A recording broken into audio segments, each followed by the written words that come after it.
average motorist touring in Belgium, the name means little. But to the motorist with a taste for real speed, the name is one of the most famous in Europe.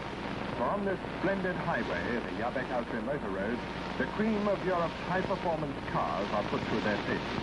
And to this road was brought for test the new Triumph sports car. From the Coventry works of standard Triumph, the technicians left by air for the continent. On the drawing board, they had created a car to startle the world by its high performance and astonishingly low cost. This was to be its first test, and Managing Director Sir John Black was there in person.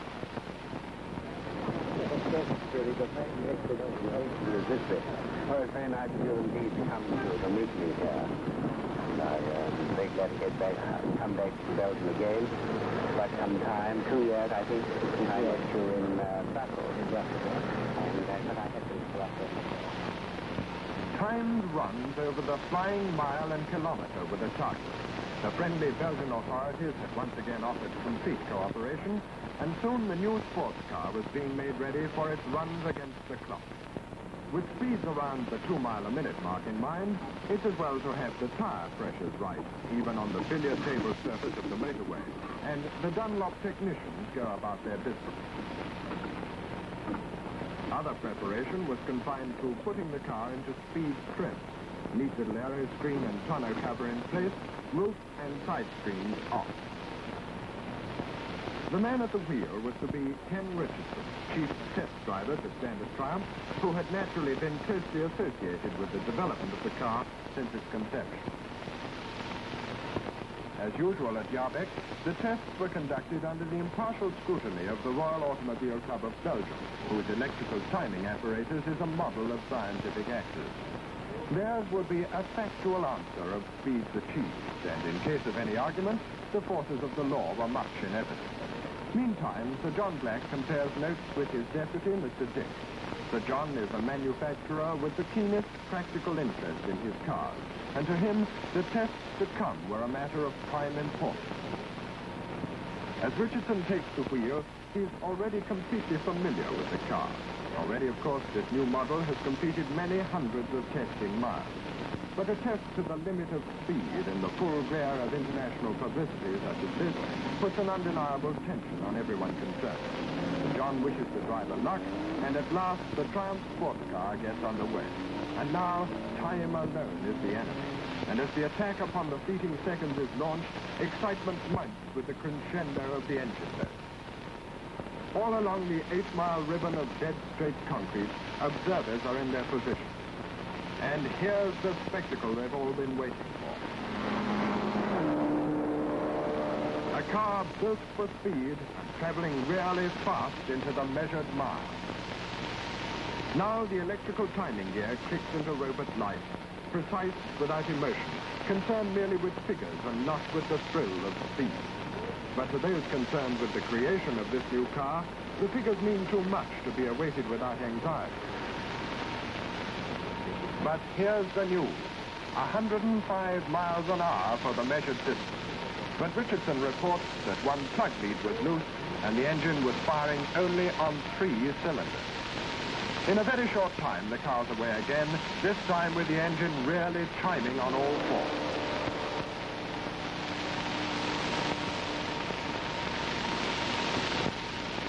Timed runs in each direction must be made, and the official speed recorded is the mean of opposite runs made within a time limit of 20 minutes, so there's no cheating with the wind. And now the timekeepers have news indeed. In speed trim and using the overdrive, the Triumph has attained 125.88 miles an hour. But this is only the first phase of the speed trial. Almost 126 miles an hour when stripped for speed, but what will she do in touring trips? The folding roof is speedily raised, and with the side screens in position, the Triumph is converted from a sleek sports car to the closed-in comfort of the family saloon. After all, it can rain, even when you're in a hurry, and the car is designed for practical motoring as well as all-out speed. The conversion is but the work of a few minutes, another practical point, and In gets Richardson for further official runs against the clock. Meantime, the team of hard-working mechanics takes time out for refreshment. They're as keen on these tests as anyone, but after all, man must eat.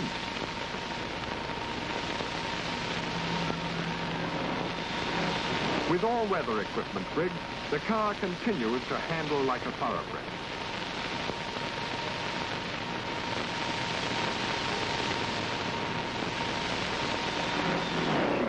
Securely to the road at maximum speed and responds to fingertip control upon the wheel. On these runs, tests are made with and without the overdrive, which gives a maximum high gear both for speed and engine economy.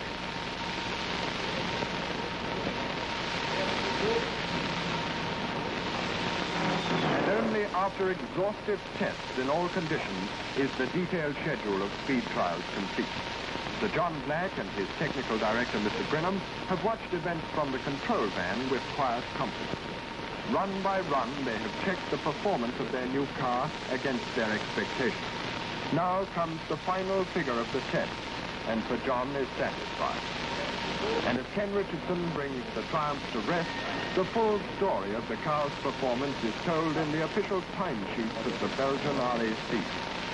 In speed trim and using overdrive, over the kilometer, 201.005 kilometers per hour, 124.095 miles an hour for the mile.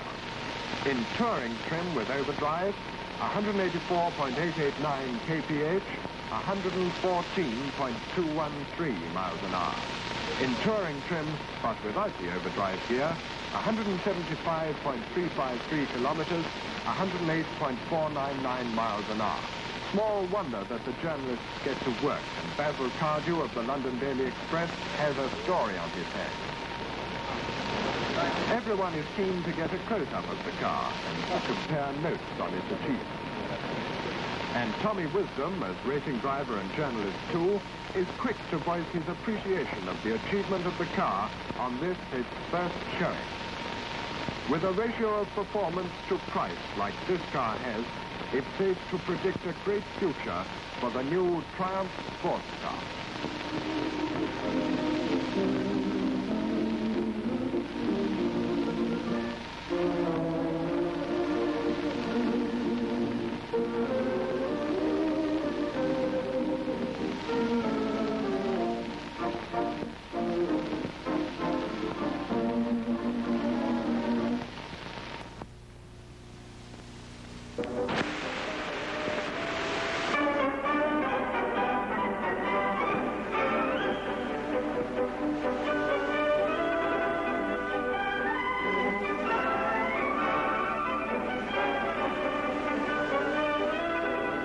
Because of the theoretical advantage of being last to cross the Maritime Alps, the Paris start for the 1958 Monte Carlo Rally attracted some of the big names in the game and made the news. Amongst those present was a team from the Army, equipped with 3 standard ensigns, the car and some of the crews making their debut in international motoring. Lieutenant Colonel Crosby headed the venture, with, of course, a major and a captain. But experienced, if younger hands, were also to the wheel. John Waddington had a Works TR3, as did the redoubtable Paddy Hopkirk from Ireland with his partner John Scott. For the ladies' prize, French girl and British car. Here's Annie Swazbo. And some of her rivals, Nancy Mitchell, Mary Handy Page, and her partner Doreen Reese.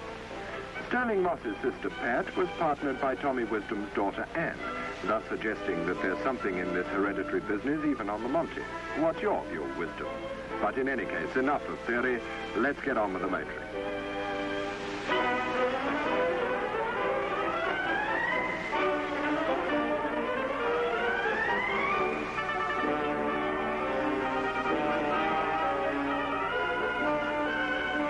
That, by the way, is Louis Chiron, apparently a personal friend of every single spectator.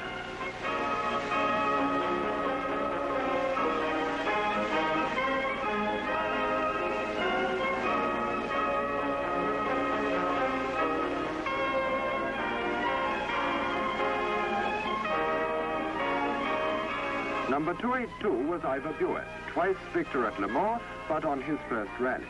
John Gott, however, who follows, has done this sort of thing once or twice before.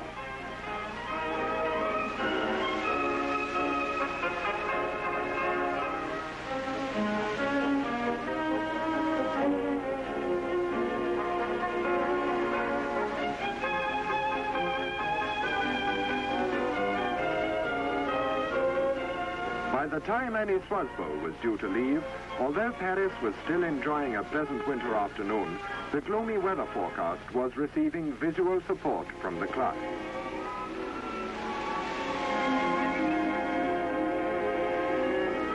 An easy start for sure, but there was every indication that the way ahead was to be a rugged one. However, no one could have foreseen the 1,800-mile holocaust which awaited them, as the lights of Paris were left far behind.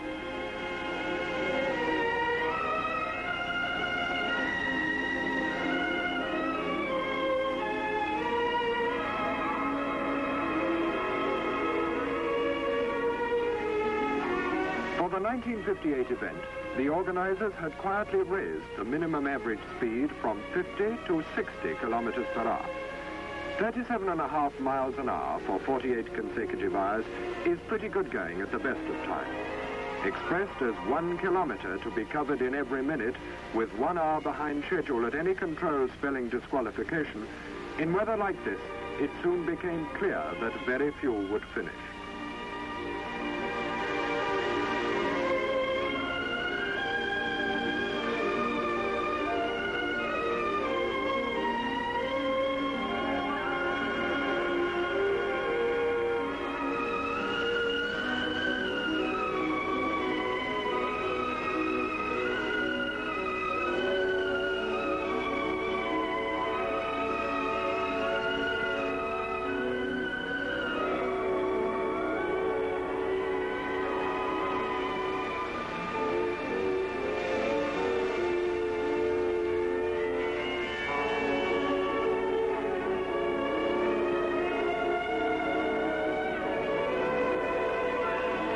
The mountains of the Vosges in that first disastrous phase of the rally decimated the Paris starters. Cars flew off the icy roads, bounced into each other, became embedded in deep snow, or just failed to keep going fast enough to remain less than 1 hour behind schedule.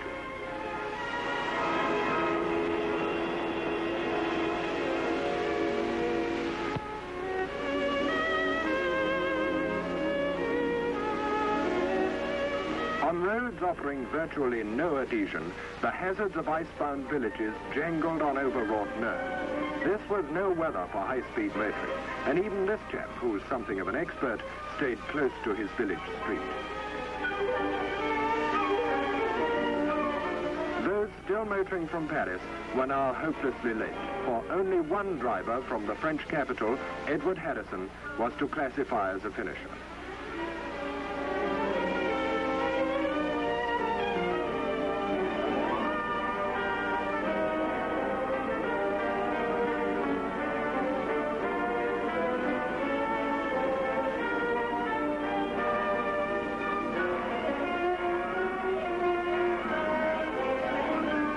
By Dean, the Paris route had been joined by those from Glasgow, The Hague, Oslo, Munich, Athens, Rome, and Lisbon. And contrary to the hopes of those who had elected to start late in the cavalcade, it was the early numbers from the south who came off best.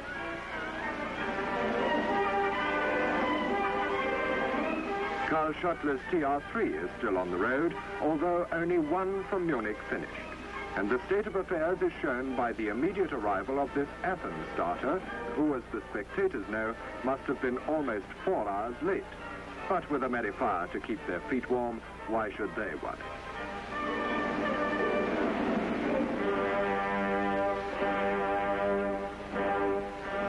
Meantime, from Glasgow, Peter Bolton was still in the hunt, although the Scottish starters had also encountered every variety of snow and ice on the roads, to say nothing of several full-scale blizzards. And as they approached the Col de Lec, their numbers had dwindled by almost 90%. There were, at this point, 11 still running. But Johnny Walworth, reveling in this epic struggle, puts his willing Standard 10 enthusiastically to this well-known climb.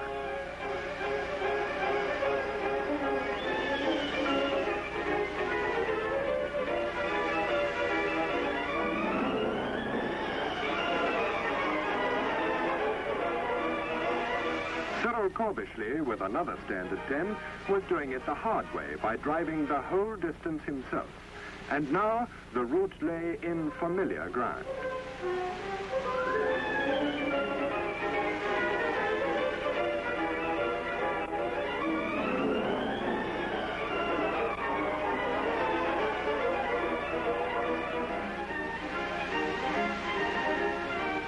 Number 136 was Gregor Grant, who has edited 1,000 motoring tales. But this story needed no embellishment.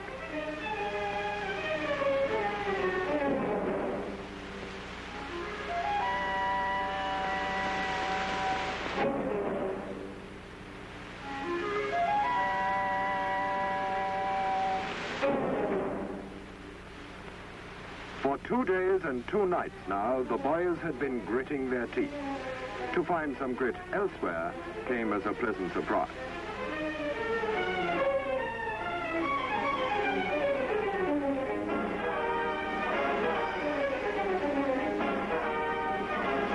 When icicles hang by the wall, you remember Shakespeare's Song of Winter.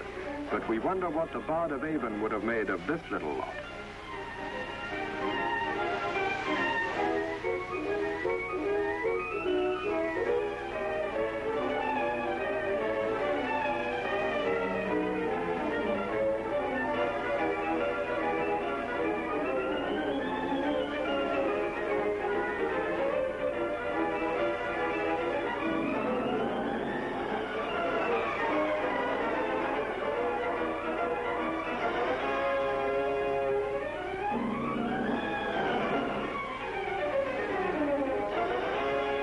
To the constant effort and nervous tension of this highly hazardous ride had been added the eye strain of driving snow and the hypnotic effect of the road itself.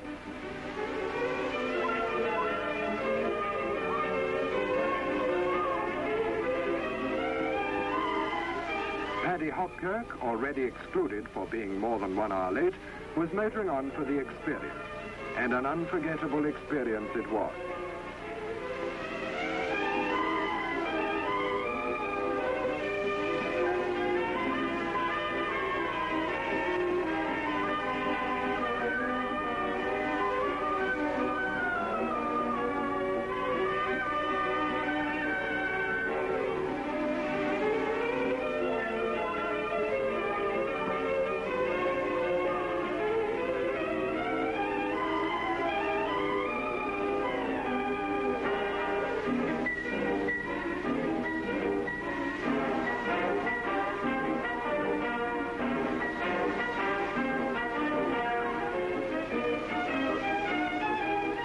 This year, every kilometre of the route was stipulated, and the police were out in strength to enforce this rule.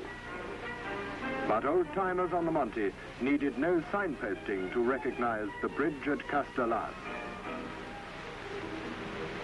Cyril Corbishley, for one, had passed this way many times before. So to the little mountain villages of the heights behind the Côte d'Azur, where the residents too are familiar with the rally game. And soon after La Tourbe comes the first glimpse of the sea and the target of it all.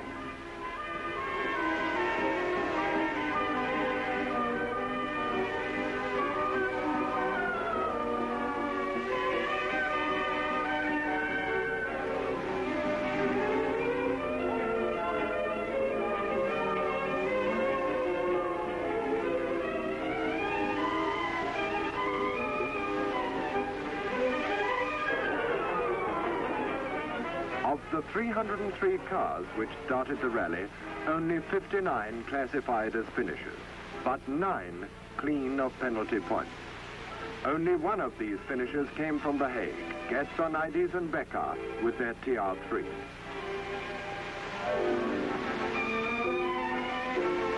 Nine of them were from Glasgow, 22 from Oslo, 13 from Lisbon, 9 from Athens, 3 from Rome, 1 from Paris, and 1, as we said, from Munich. Already the rally of 1958 had silenced the critics who said it was not the great adventure of bygone years. But the contest was by no means over yet. After only 9 hours rest, while their cars were guarded in the Parc Fermé, the 59 surviving crews, with only 2 people allowed in each car this time, were to tackle a further 650 miles of motoring into some of the wildest and least known mountain areas of southern France.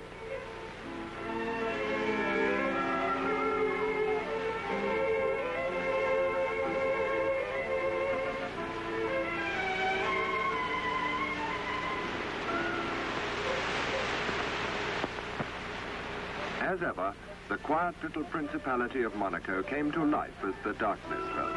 But the glamour of the rally was far removed from the bright lights of the casino and the millionaires' yachts which ride at the harbor quay.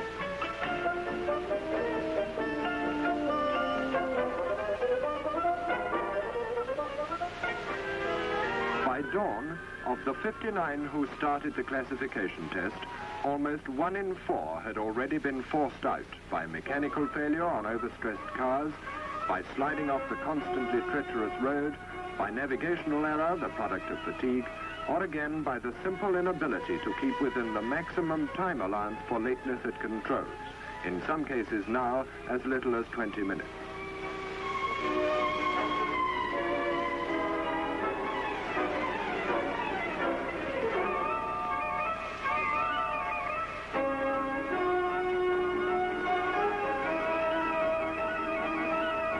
Peter Harper from Oslo, clear of penalty on his original arrival in Monte Carlo, was the first man to regain Turini after that bitter night. And behind him came Morris and Ferret en route to their outright victory.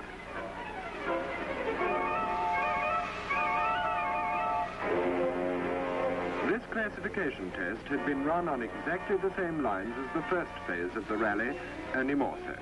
Divided into 9 sections of widely different lengths, the 650-mile route had to be covered at average speeds which remained as high. But the time difference between maximum and minimum average speeds was much smaller, and thus the schedule was even more difficult to maintain. In fact, the minimum speeds required proved in general to be impossible, and penalty points piled up not in tens but hundreds. Yet so masterfully did Gatsonides and Beccard, the sole survivors from The Hague, remember, tackle this problem, that with every control their position improved, and their penalties incurred in Phase 1 were rapidly rendered of less and less significance.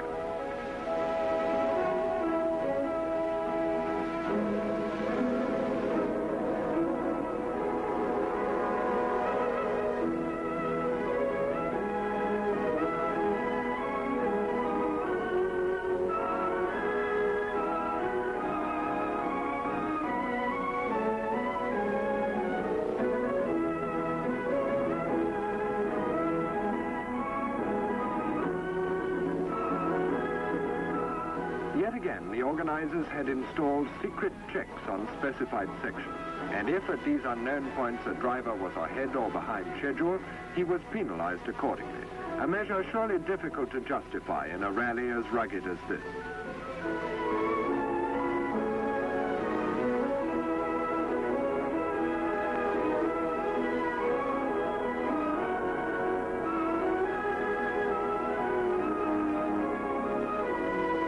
Cyril Korbish's little Standard 10 was still living up to the reputation for indestructibility of both car and driver.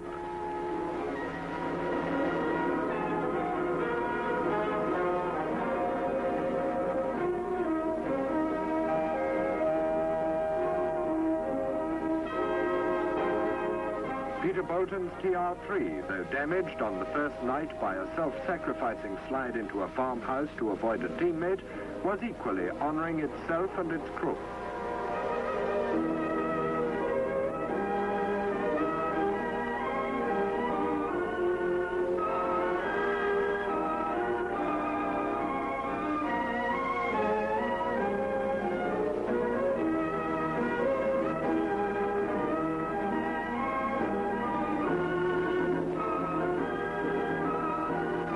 Johnny Walwork, his beard still bristling with vitality, soldiered on.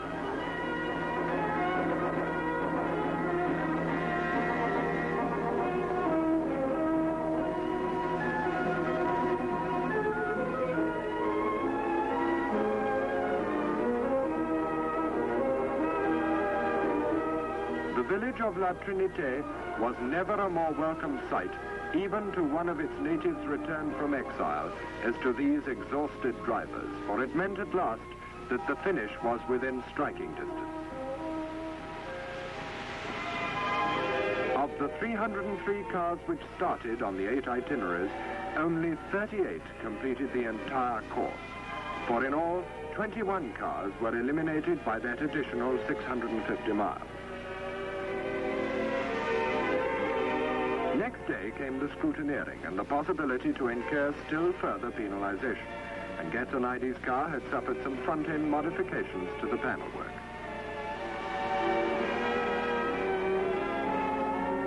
All lights must work, and the headlamps dim. The seals affixed to the engine before the start are checked to ensure that no replacement or major repair has been effected, though when one would have had the time to indulge in such things remained the 64,000 question.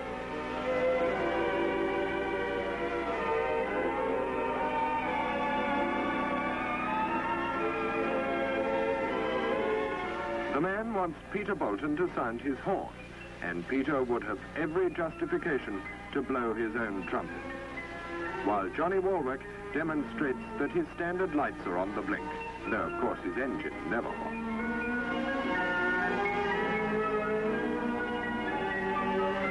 So it's off to the casino, but only for the concours, of course. A competition now decided on comfort and road safety rather than elegance.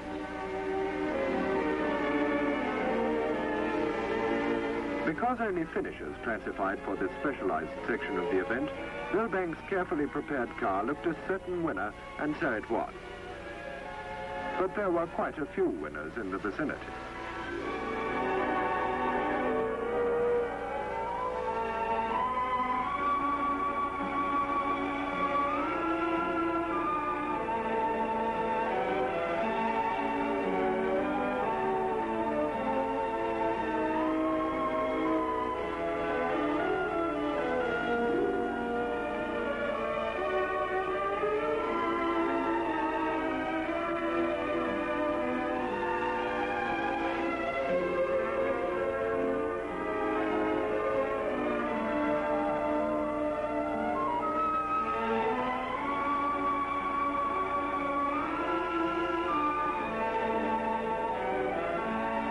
Previous winners of the Monte Carlo Rally were in evidence too.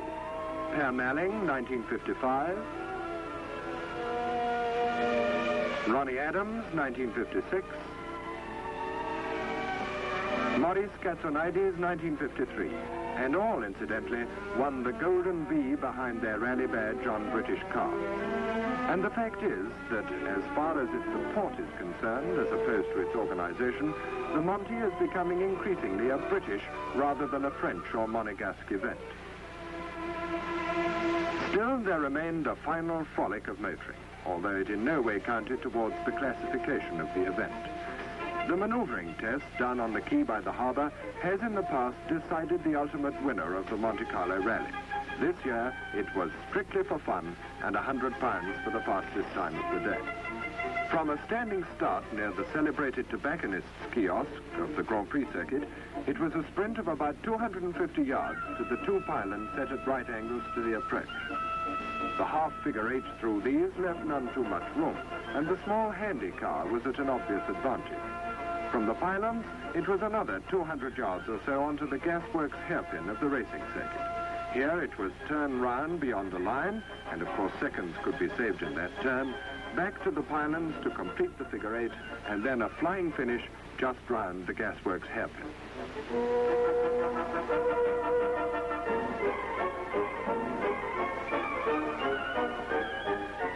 Patozan and her Triumph TR3. And there goes his lot. If you touched the skittles, you were out. Johnny Walwick demonstrates the handling and performance of the Standard 10 in an excellent run. Gazzo too is impressive, as one would expect, for the Triumph is just about the ideal car for this test. Willem Tack has tremendous power under his foot, but Paddy Hopkirk equals the German car's time, and a splendid afternoon is had by one and all.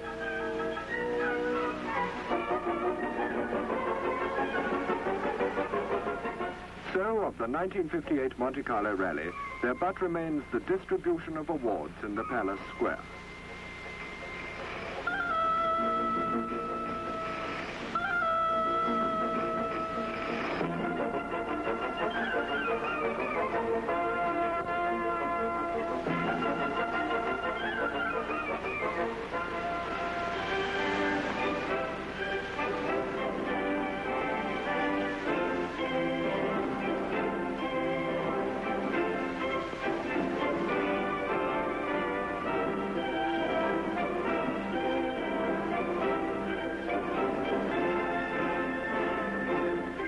Once again, Prince Rainier and Princess Grace personally preside.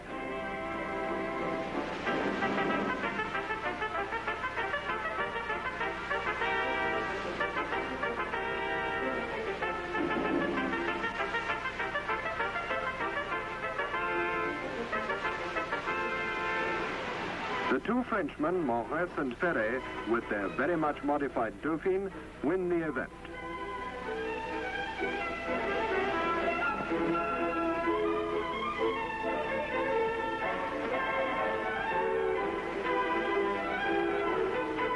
Maurice Gatsonides and Marcel Becard, with their Triumph TR3, have shot up to 6th place in general classification, the second highest placed British car to Peter Harper.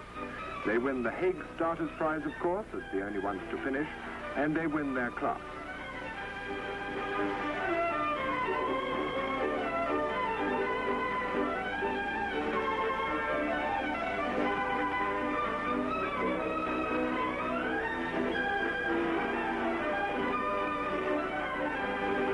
Mesdames Blanchot and Wagner, starting from Lisbon, win the Coupe des Dames, and were in fact the only lady crew to complete the classification test.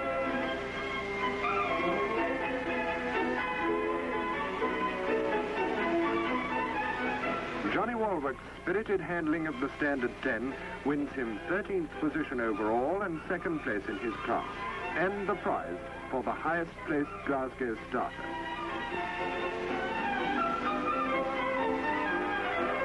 To Greater Morlanda, this year only a courtesy bouquet.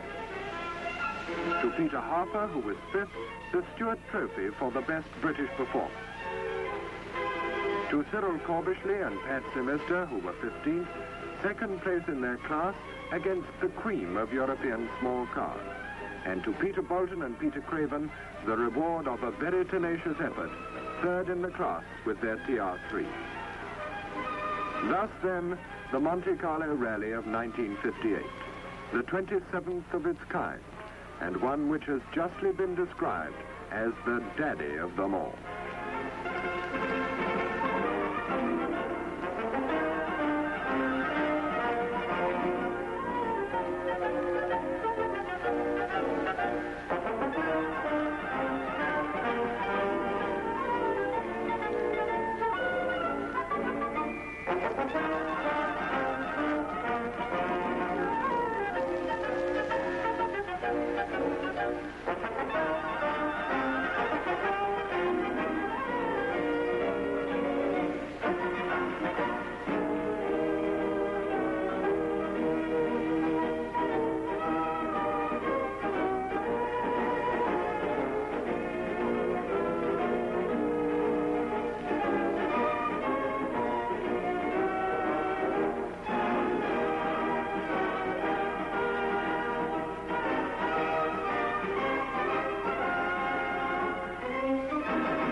These four men form one of the quickest corporations in the world. Four men on wheels: Bob Tullius, Brian Firstenau, John Kelly, and Jerry Truitt. They call themselves Group 44. Win or lose, this team plays each high-speed hand with all their cards face up on the table. They give the loyal opposition more than an even break, but they play to win. They play for keeps.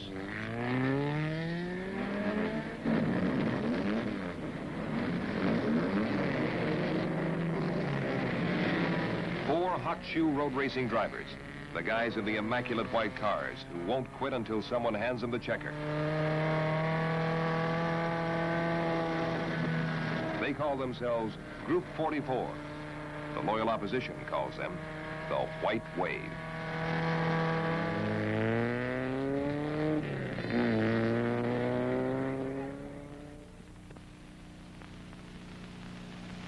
Road Racing's White Wave is presented by British Leyland, manufacturers of these great sports cars: Jaguar, MG, and Triumph. If you're thinking about buying a Triumph Spitfire because it's a national racing champion, don't be contemptuous of those who buy it for its Michelotti styling.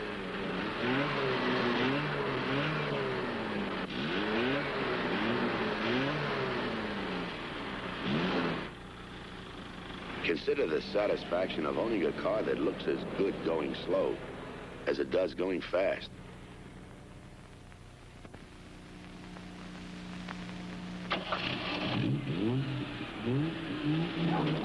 Triumph contrived this demonstration to show you how fast the Triumph TR6 stops, shifts, and turns.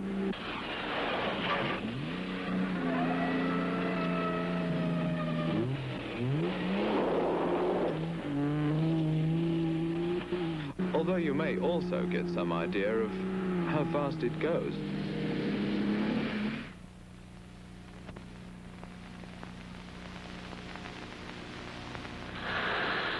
Monterey, California, one of the West Coast's most magical names, a name that triggers visions of untamed seascapes and untouched sun-bleached beaches. The Monterey Peninsula is also the site for another kind of vision, one of the most attractive stops on the Sports Car Club of America's Speed Tour, an undulating black asphalt ribbon called Laguna Seca.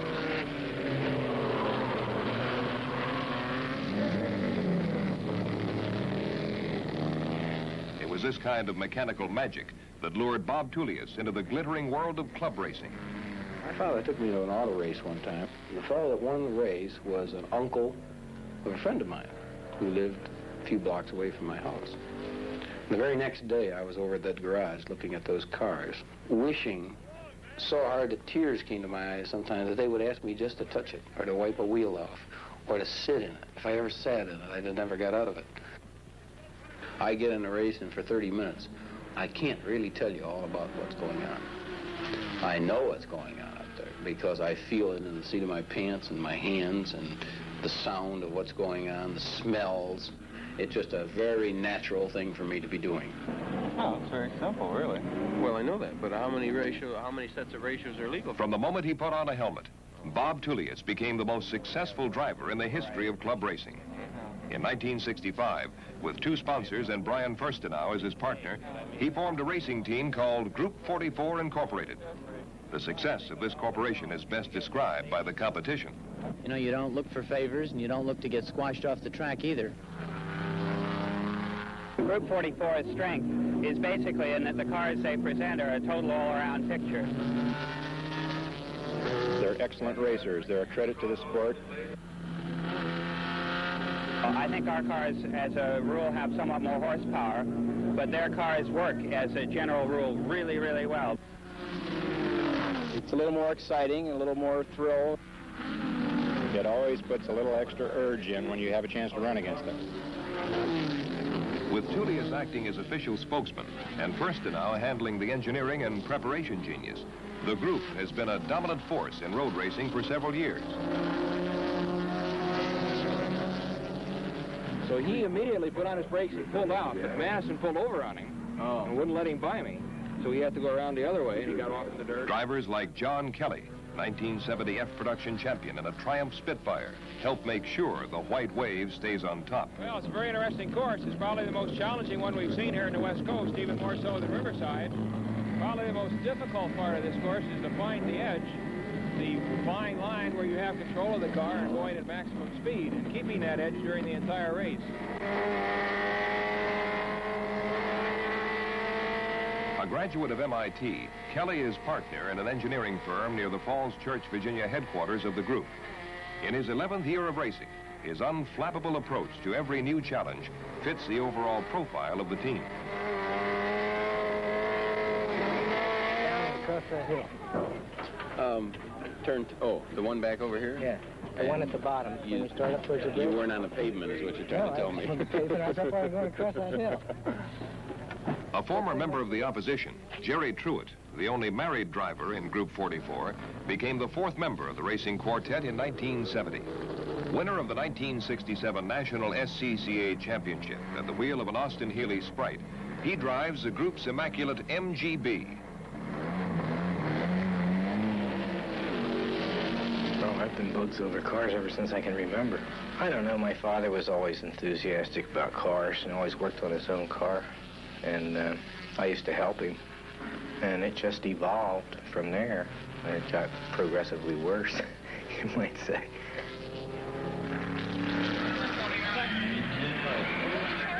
At Laguna, Truitt met some of the West Coast's fastest machinery, led by the Joe Huffaker-prepared MGB of John Woodner, black number 29.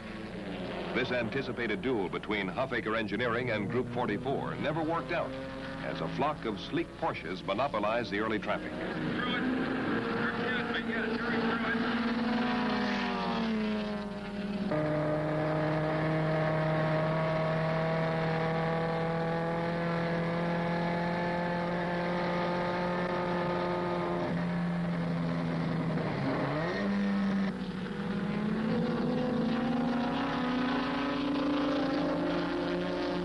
Looking for his 4th win of the season, Truitt picked his spots and roared up through the pack.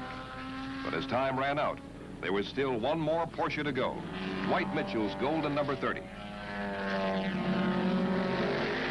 In C production, Tullius went to work against Lee Mueller's hot Kastner Brophy-prepared TR6. Paired with the road rockets of B&C Sports Racing, the normal traffic problems were multiplied.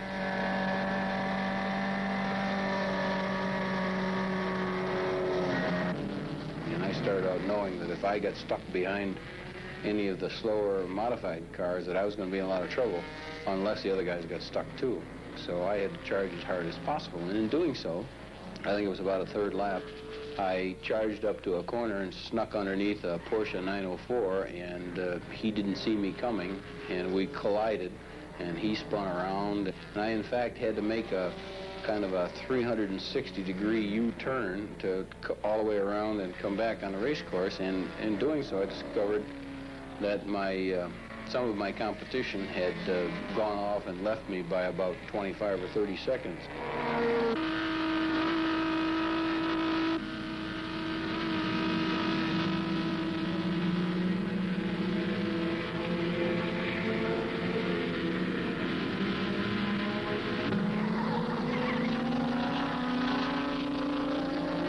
Blasting back into contention, Tullius swept past a pair of Z cars into 3rd place and aimed for the leaders, Mueller's TR6 and a mid-engine Porsche driven by Richard Hayes.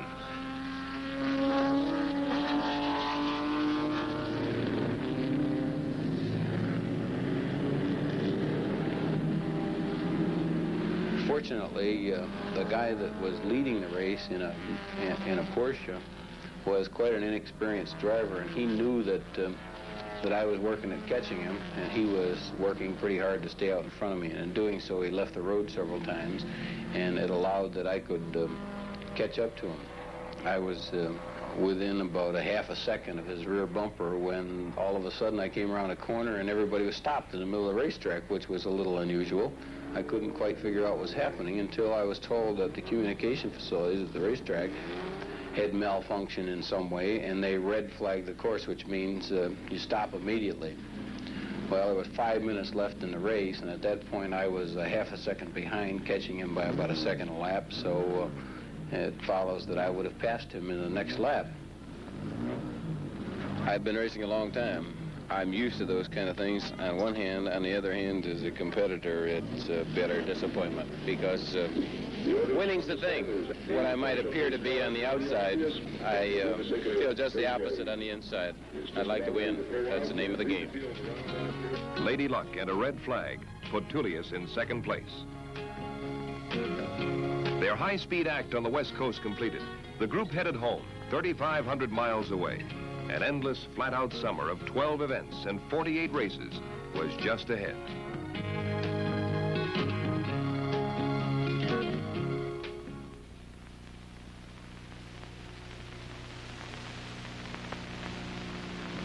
Men plugged into the world of road racing must have more than their share of gypsy blood.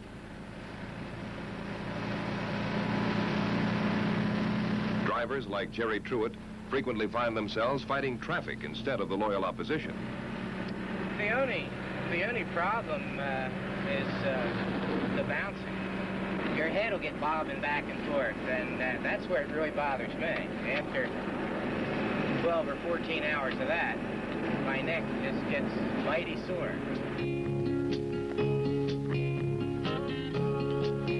Is my life the journey or the destination? 'Cause right now this highway, it's all that I can see. I have left my tracks now all across this country. Perfection is the end that justifies the means. Gypsy blood must be here in my bones. Something just beyond my reach is driving me. Gypsy blood must be here in my bones. Something just beyond my reach is driving me.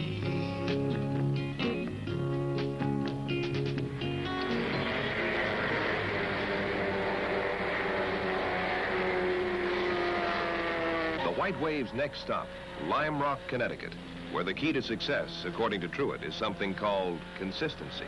Well, you want to make a car or try and get a car so that whatever it does it consistently. And if you can get it so that it will do the same thing every lap in the same corner, then you have a fighting chance of running a consistent race. It might not be quite as fast on any given lap as it could be, but over the entire race, the chances are you'll come out a lot faster.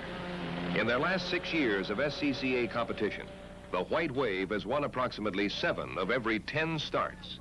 The engineering genius behind this unprecedented record is Brian Firstenau, a 2-time Sports Car Club of America national champion. Brian is also co-founder of Group 44 Incorporated. It's got a lot of potential, really. It's still rather young, development-wise. And, do you think you'll be able to make any improvements in it after having driven it? Yes, some slight improvements. Change the brake ratio around, change the sway bar settings slightly.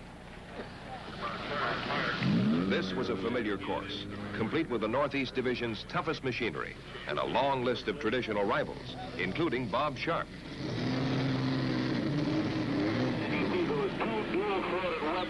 Sharp, driving a B sedan, wound it tight during an early duel with Firstenau's wailing D-production Triumph GT6. Even while leading their production classes, both men went after an overall win. I can't say that every time I go out in the car that I drive the car to its ultimate. You get a good weekend and you get a bad weekend. Some weekends you just can't do anything wrong. A lot of it's just the thrill of working a car to its absolute limit and knowing that you're doing it to its limit, and the feeling of the car when it's constantly right on the ragged edge. It's like you're, taking a chance and getting away with it sort of thing all the time, you might say. It's quite an exhilarating feeling. 10 minutes into the race, and Sharp's Datsun came unglued.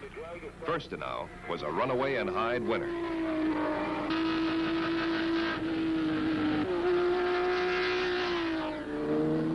A lot of people have an awful lot of trouble with this corner, And like you said, if you get out in this, all these marbles that have been picked out of the road surface, it gets awfully slippery.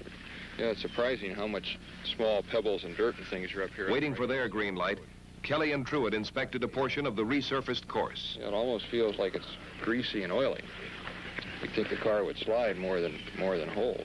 Well, with all the ripples like this, I don't know how a tread surface can really conform to it, and it's got to conform to it pretty well just to hang on. It's like pieces are just being picked right out of the road surface. And you can see how rough it is here. That final 30 minutes of speed, the sweet electricity of competition, is just the icing on the cake. But the temperature never got over 220, and it went back a little bit. When I felt the water gushing down all over me, I looked at the temperature gauge, and it was 180. Practice over the new surface created some serious problems, but the team's pit magicians came to the rescue. The track is the only true test of this mechanical magic. Aiming for their 4th wins of the new season, Truett and Kelly rolled into action. Both drivers broke away from the pack early. Truett opened a 20-second lead in E-Production, hoping to take the pressure off his freshly repaired engine. The strategy seemed to work.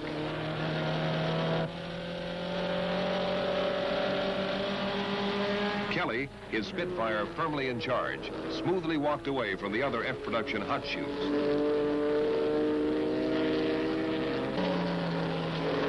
10 laps into the race, both drivers began to lap the field.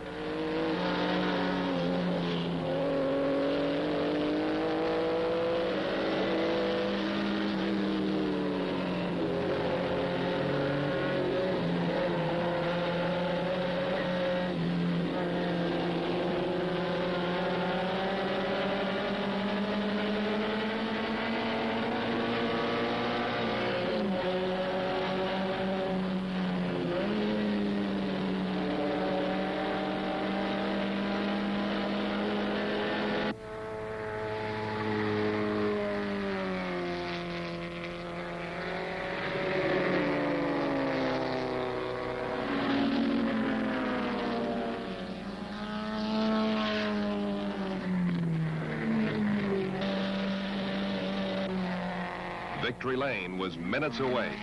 For the supergroup, happiness is a winning weekend.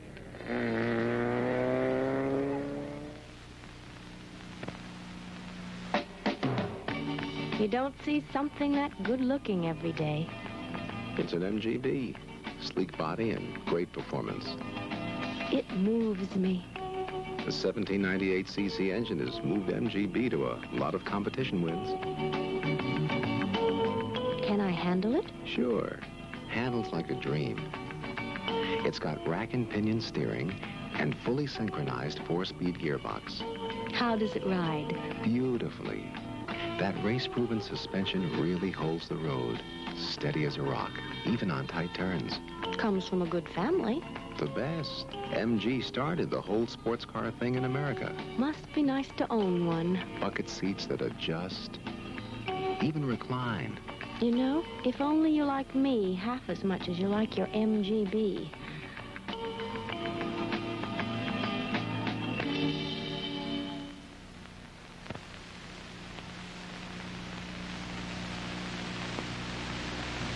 Road racing's endless summer. This is the Sports Car Club of America at Speed, a club with a national membership of 18,000, which puts together a unique schedule of racing and sports car events. Members compete in a variety of ways, serving as everything from corner workers to ambulance drivers. They come from every walk of life to meet at a common point of interest, auto racing. As opposed to some other sports like golf or tennis, you either are a pro or an amateur, and there's no in-between. Whereas in the Pro-Am series of national races, the SCCA provides you can compete with $50 or $5,000. It doesn't make much difference. You can still be a competitor. When I was hurt playing football and I was unable to continue being a competitor in that area, I looked towards motor racing. I started out with a TR3, a Triumph, and spent maybe $300 or $400 on it in order to get it suitable for racing. And I went on because of my desire to win, I suppose, and it turned out to be 4 race cars and a big truck. The nerve center of Group 44 is this busy shop in Falls Church, Virginia. Here, drivers and mechanics take care of endless missions impossible, preparing for another moment of truth. The race weekend to us is our major working time, really. It's the time that we prove whether or not the work we did in the last couple of weeks was worthwhile or not. Race weekend is when you really have to get serious. The search for answers is always a weekend away. I think people who are destined to do this kind of work have somewhat of a nomadic approach to life. I can remember sitting here and looking out the window and watching the airplanes go by during the winter and not having traveled anywhere in 3 or 4 weeks, wondering where they were going. Just feeling like I should be going somewhere because that's a part of our life, always on the move. Watkins Glen, you know, we've been here many, many years, but it's a brand new track this year, and I found out a couple of things when I was out there that might be a With a handful of races left in the season, the group rolled into Watkins Glen, New York, ready to wrap up another successful year on the Speed Tour. Running in a mixed bag of production classes, Jerry Truitt took on a Porsche pack as Tullius battled Bob Sharp's Z-Car for the 6th time. The first 10 laps were about the wildest racing I've had in a long time, and I know that Bob enjoyed it, and I did too, and he's a very clean competitor. There are a lot of guys I wouldn't run as close to as he and I were running yesterday.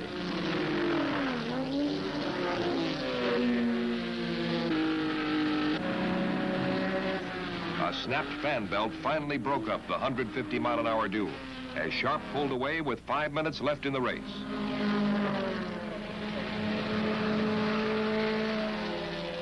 Meanwhile, Truitt, winner of 7 of 11 Nationals and the points leader in E-Production, fought to increase his advantage.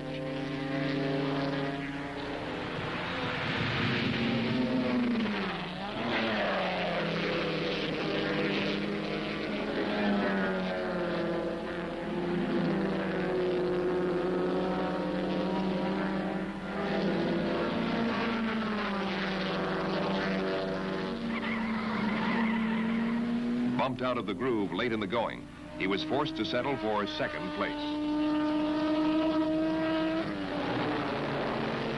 Firstenau looking for his 6th win in 9 D-Production starts, and John Kelly, the points leader in F-Production, were ready to wrap up division titles.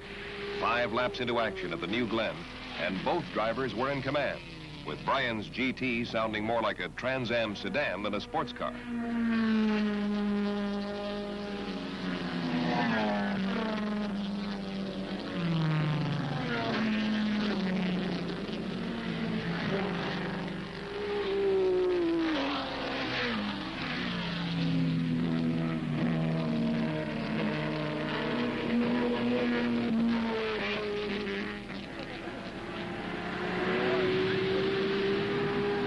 Endless days of preparation for 30 minutes of action and the chance to reach some indescribable level of perfection.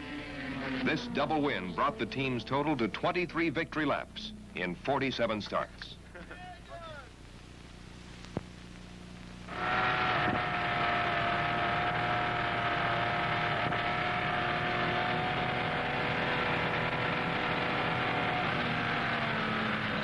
A Meeting of Champions is presented by British Leyland, makers of these world-famous sports cars, Jaguar, MG, and Triumph.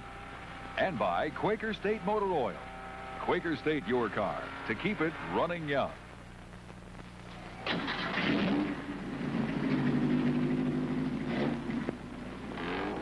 A Meeting of Champions. These are the elite of the Sports Car Club of America's amateur racers.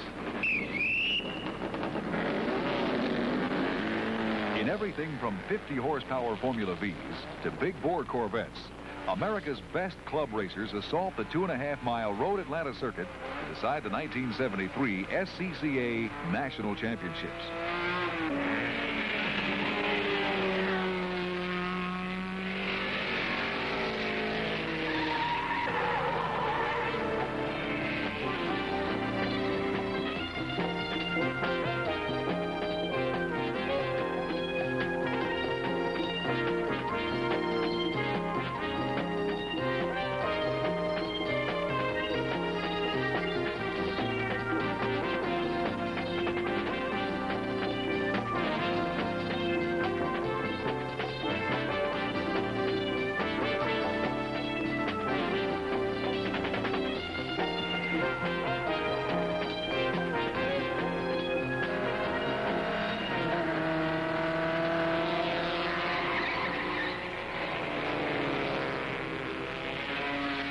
Deep in Georgia's red clay country, Road Atlanta's winding circuit put 450 divisional champions to a test of skill and speed. The Champion Road Racing Classic was a whirlwind weekend of 21 events for as many national championships. True to its traditions, British Leyland was in victory circle following 4 of the 6 events that featured its cars. F Production displayed the superb skill of John Kelly and his meticulously prepared Group 44 Triumph Spitfire. Kelly sat on the pole and led a field containing 4 former national champions to the starting flag. It had the makings of a great race.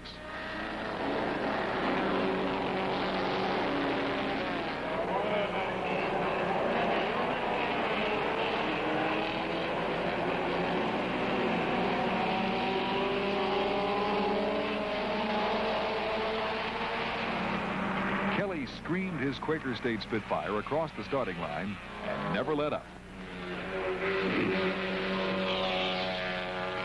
Gary Ouellette, while dicing for 4th, created a dust storm with a spectacular roll. He survived the accident, but not the race.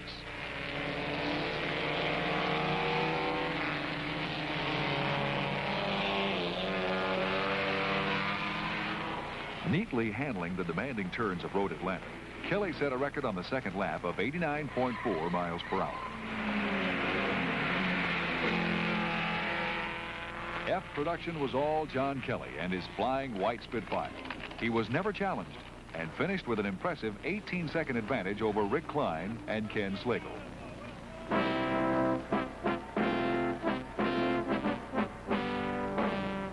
The Sprite is dead. Long live the Sprite. It was hard to find them in the crowded paddock, but the British Bug-Eye was there. Fewer cars were more evenly matched, and fewer races as competitive as H Production.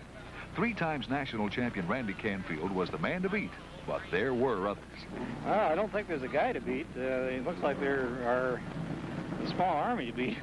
Well, my next-door neighbor here, Ray Stone, is very quick. Mike Dale, very quick. Marty Dodenhoff, very quick. Randy Canfield is always.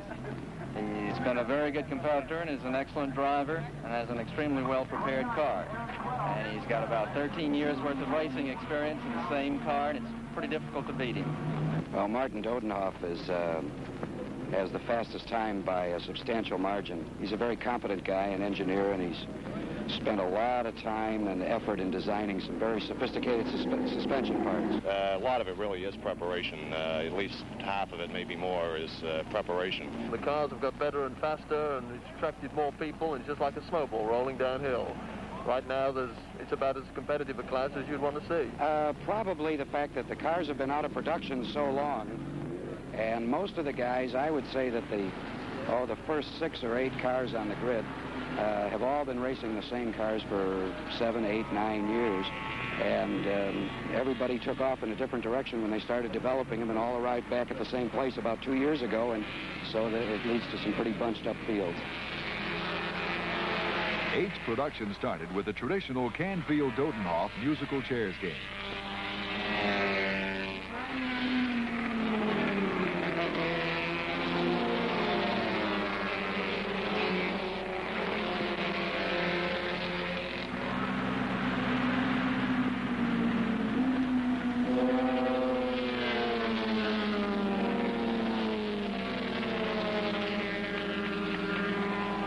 About halfway into the race, Anatolia Rutinoff, driving, of all things, a Morgan, whistled in among the leaders.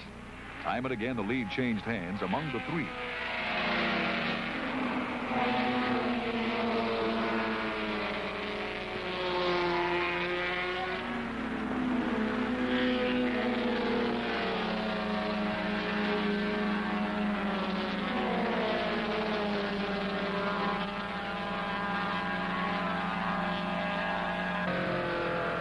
Lap, Mike Dale, who'd been having some fun among the second bunch, bolted by Stone, Canfield, and a faltering Dodenhoff, and set his sights on a Rutinoff.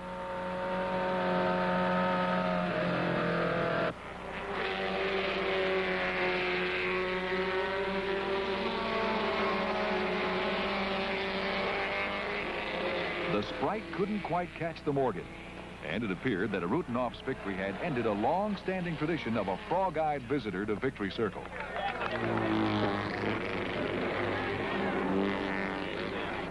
You'll be checking that out. It was later revealed by the scrutineers that a Rutenoff's Morgan had oversized valves. So, disqualification. And a national championship for Mike Dale. At the time, Dale was happy with second, but even more so with beating the bug-eye master himself, Randy Canfield. Surprise, yes. Between Bob Chris and Ray Stone, it was anybody's race, frankly, as to who was going to finish third. And I don't quite know what happened to Randy on the last lap, but he was just that yard or two closer, and I was able to get him in the dip and do exactly the same thing to him, the way he won last year. And I told him before the race that I'd had a dream about this, as somebody was going to get beaten to the bridge on the last turn. I didn't think it was going to be me beating him, though. You win. Heads. Okay. Which car do you choose? All right, and I'll take the pole. Now, hey, if you win, what are you going to do with a trophy like that? Here it is, folks. What you've all been waiting for, the male chauvinist match race. The battle of the century. The continuing saga of man versus woman. This time, it's Canadian beauty Stephanie Rouse de Perez against Group 44's All-American meanie, Bob Tullius. A duel to the finish in two identical production Triumph Spitfires. May the best man, woman, person, win the coveted male chauvinist pig trophy.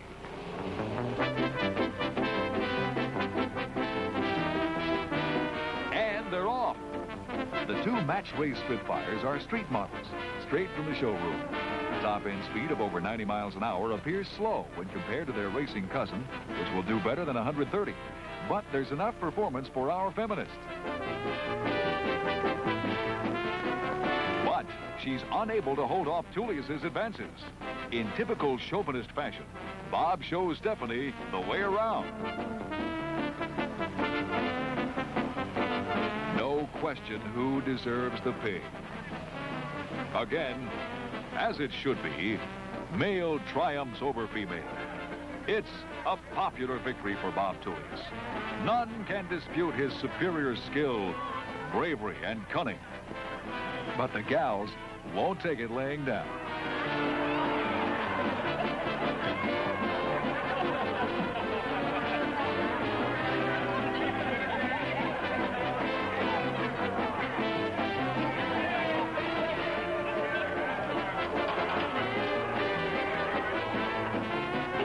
Place is reserved. That was fun, dear. Thank you. You were a good sport. Oh, and a big...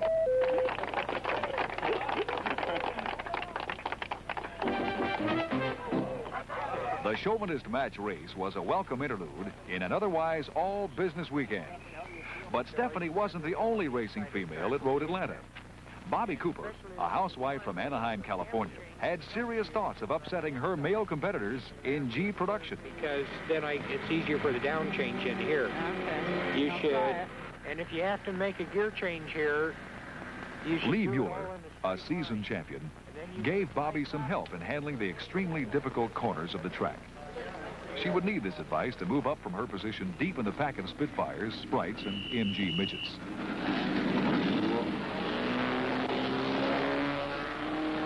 Lee Mueller's cooperative spirit is typical of the club racer. Despite his competitive attitude on the track, the amateur driver is more than willing to lend advice or mechanical assistance to his would-be rival. It's this posture that makes SCCA racing competitive and fun for the participants.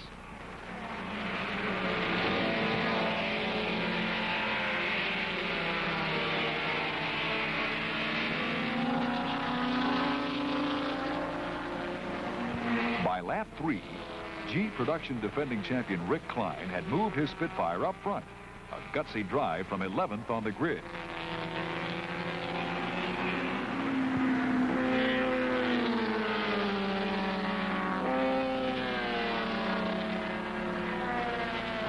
Racing is a violent sport, even at the amateur level.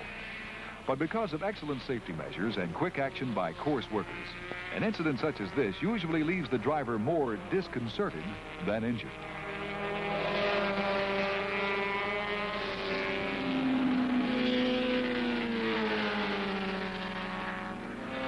Klein had little trouble keeping his Spitfire ahead of the field. The duel for second between Tom Luking and Tom Tuttle was spirited, but neither could get close enough to seriously challenge the Southeast Regional Champion.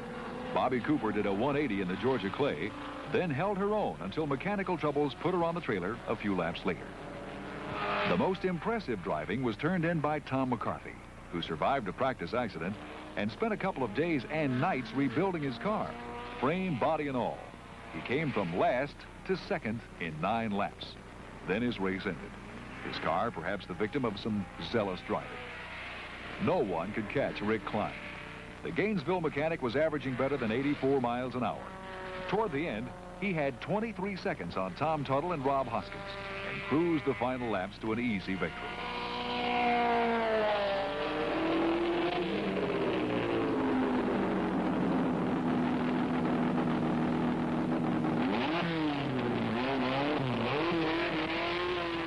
E-Production, easily the best race at Road Atlanta. E-Production featured MGBs and Porsches. The favorites, Brian Furstenau and Lee Mother Mueller, were expected to bash it out. But Bill Schmidt surprised everyone when he jumped out front to lead the skirmish. Schmidt and his Super 90 shared the Northeastern Championship with Furstenau and his MGB. While the lap charts would finally show 6 lead changes between the two, they actually swapped first and second a dozen times mid-course. Super Porsche, Super MGB, Super Race.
As the race unwound, Lee Mueller found some power and tucked his MGB behind the front runner.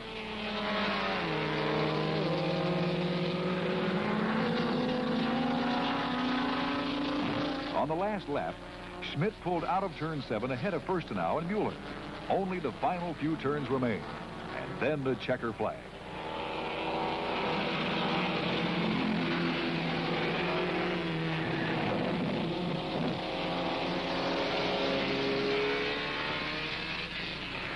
An unbelievable finish. Furstenau, Mueller, and Schmidt. Bill Schmidt's luck gave out 100 yards from the flag. A superbly driven race. And for Brian Furstenau, his first E-Production title. British Leyland and Quaker State salute all the 1973 SCCA national champions, as well as the challengers. Without them, victory would never be so sweet.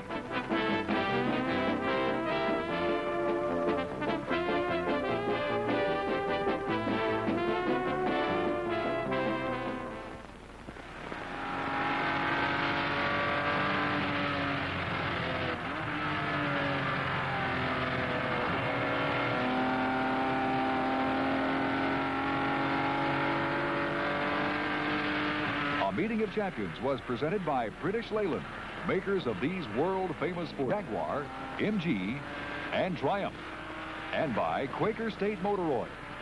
Quaker State, your car, to keep it running young.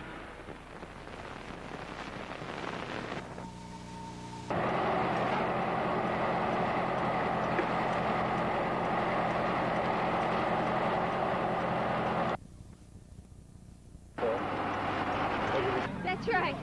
He does nothing. Just down the street here, people are peeling their convertible colors. I don't, yeah. Is it? You don't like that? Stripes. Stripes will kill you.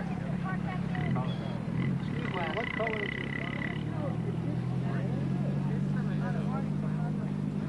Fun. This is fun. I don't know all the cars, but it's fun. You don't know all the cars? I'm embarrassed. I'm embarrassed that I don't know all the cars. But that's an MG. That I can handle. Triumphs I can handle. It's the old stuff. To register your car for the car show. The car show registration ends at 12 o'clock.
It is mine. That's why it looks like mine.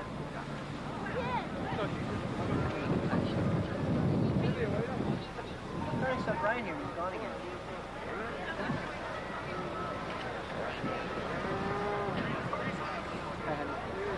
Having fun today?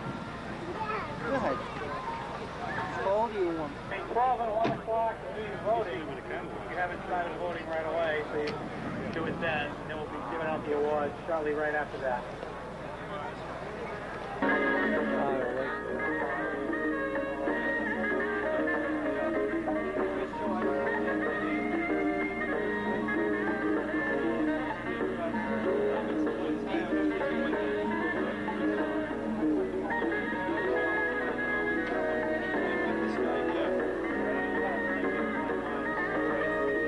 Say a few words, Raj. Now, I'll give you a few words. You know what I would like? What would you like? I would like you to edit something nice so we can pass around to all the centers on the video film of this event. Certainly. Probably the best one yet that we've had, being our 6th year. Right? When you say so, Frank? Biggest and best. Next year we're going to the other field, renting that one out, and then we're really big. Probably shoot around the 400 category, figuring maybe 200 cars this year would be a good saturation point of the show, which of course we've got the different marks involved and our club centers as well as other clubs involved, which right here as you can see the Northwest Vermont banner, which they've just made up not that too long ago, which rivals the British Motor Car headquarters banner. This is great, Raj. This is great. Hello, Tom. Get in one, you want to drive one all the time? Yeah. It's an MG, just say no. Yeah. I like that. Very you know addicting. who said that? Very addicting. You saw it.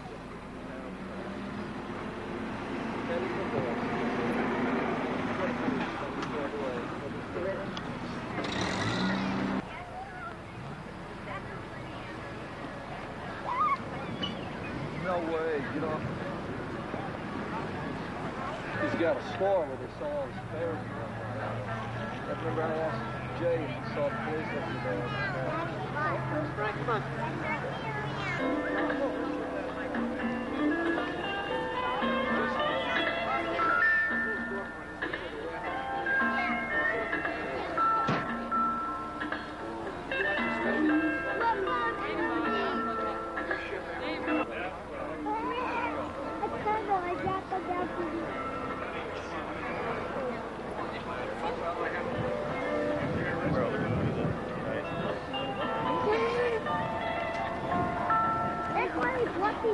Try to get your ballots in by about 1 o'clock so that we can begin counting. Thank you.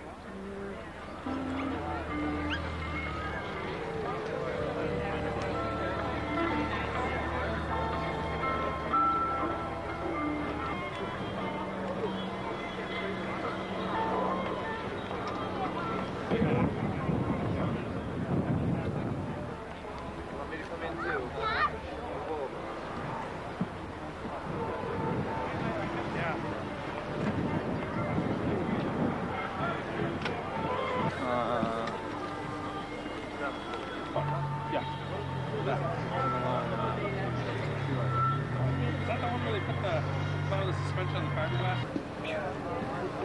Hey, wait. Yeah. It's a family show, Joe. Keep it clean. Keep it clean.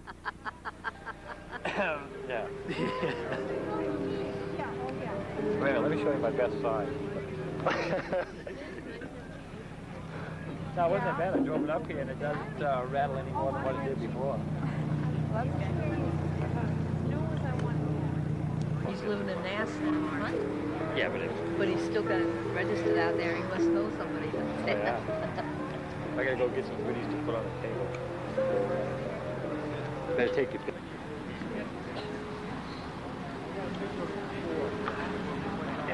Yeah. Yeah, he's even got Remember the bobblehead?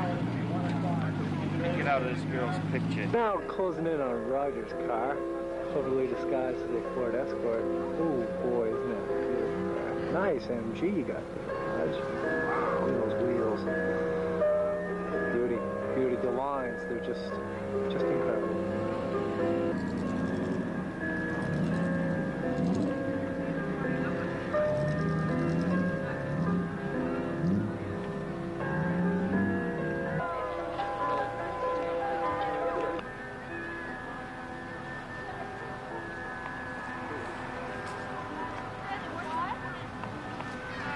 Yeah, this is done. It's finished it in July.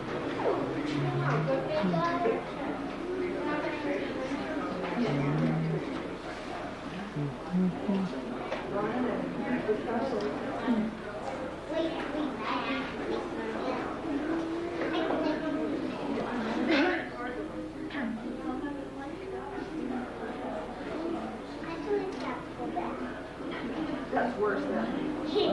We'll do that.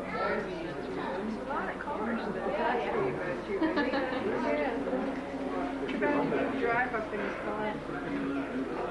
He was interested anyway. Yeah, you gotta stay here all day. Sure. But I think his would rate right up there with that particular model.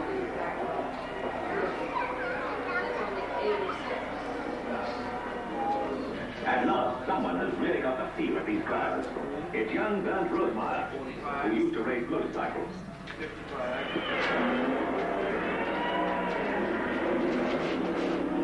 The remaining Mercedes drop back as the Eiffel mist gets thicker and thicker, and the extraordinary young man in Ford Union makes history. Rosemeyer's epic drive earns him a place for all time among the cyclists.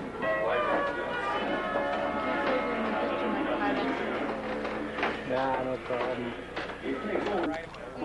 Which are free, which you can come up and get. I hit the record button. Have other free literature that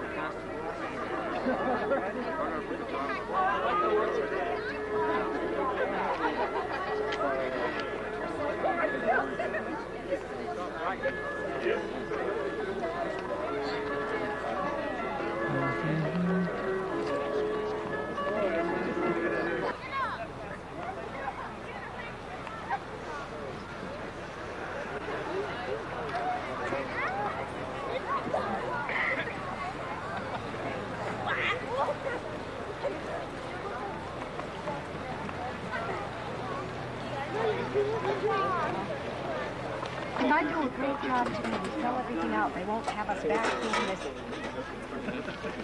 Right? That's right. Spell everything out. We'll never have to work this. Say something to somebody.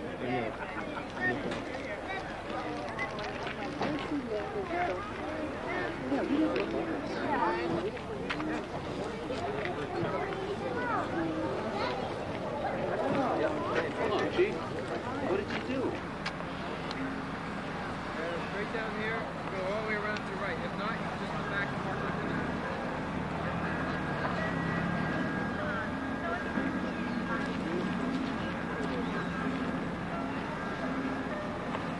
He uses his own instructor. Yeah, that red one looks like a good drive. Speak a little louder, we're on tape.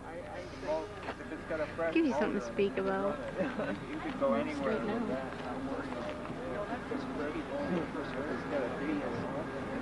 Hi. Hi, how are you? And who may you be?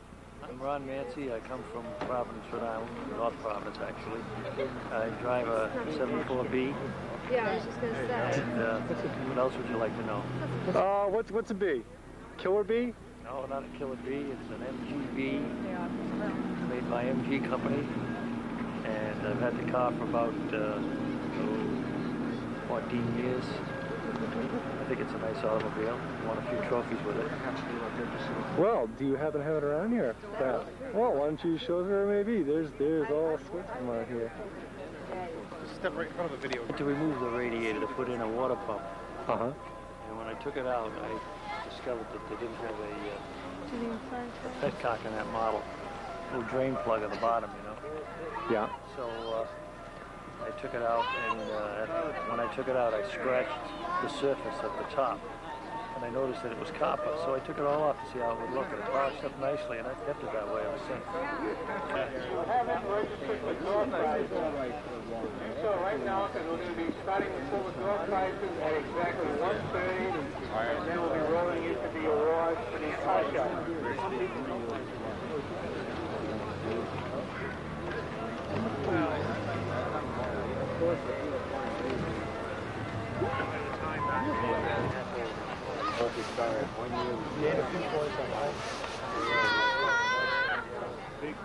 Black bumper car. It's cut down on the bus part.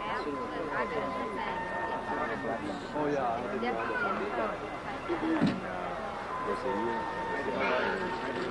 Jack the car open. One of the 74 is a little rated out. In the 80s, it was quite a bit of money. That was so easy. It's been a long time since I saw it. Prices are starting to go up on all the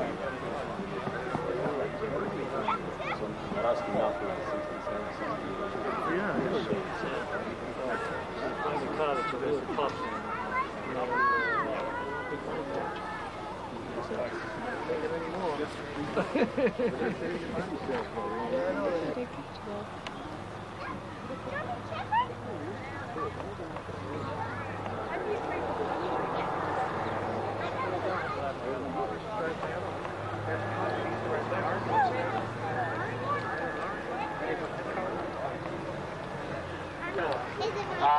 So for all those that bought tickets, we're going to do a drawing, and what I need, now, it's nothing to do with that ticket.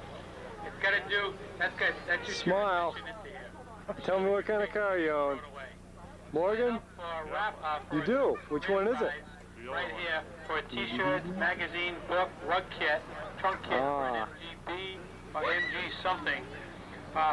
What year is it? The donator of the trunk kit or MG copper kit that gave it, could you come up here just to clarify what the kit says? Okay, the first name that we pull is got a pic of the history of sports. C.S. Gilmore. Who is C.S. Gilmore, 29 Spencer Road, Hingham, Connecticut? Are you here? We'll give you a couple of minutes to come up. Are you here? Yell out loud. Could be. Can you go to the museum? Can you get everybody outside? Yeah, just say we're doing a drawing. Okay, we're going to check inside the museum in case they were in there. We'll give everybody a chance to come on out to see what we're giving out.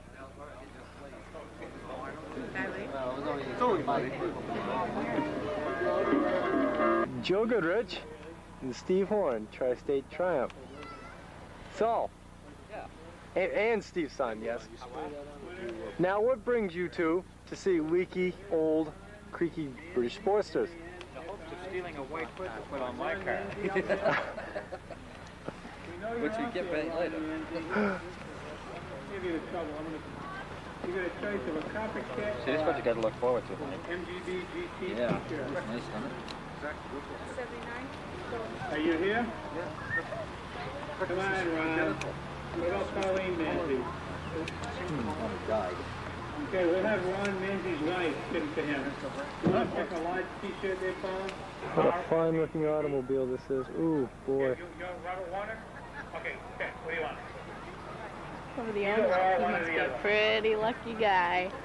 Yeah, he's got a car. I mean, look at the back end of that. I mean, if this car was a woman, not to be sexist, mind you, boy, it'd have a great butt on that. Isn't that something? Thank you very much for the for registering for the door prizes. We're going to be announcing the ballots kind of relax a little bit, socialize and talk. What's this for? Duck fries? Oh, no. My British flag t-shirt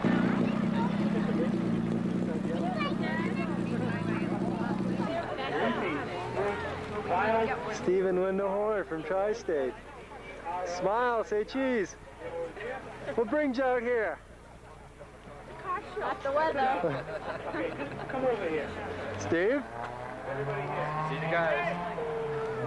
Who's not here? Right here. Joe! All I want you guys to do is get in your cars. You handsome thing, you. Put some of this on my mustache.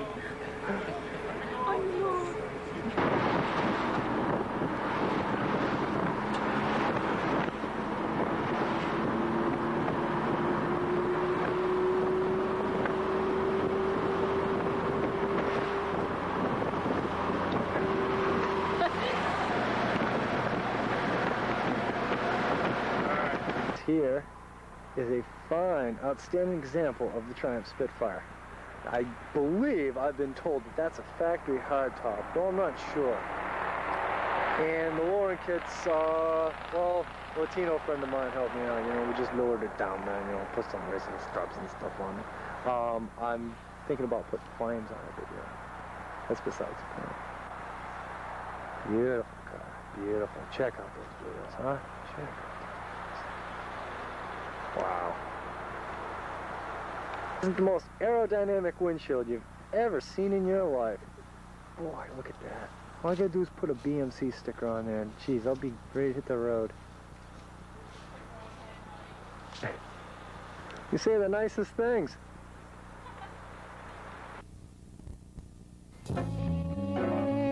There was one room in her house that was always kept locked. It was the garage.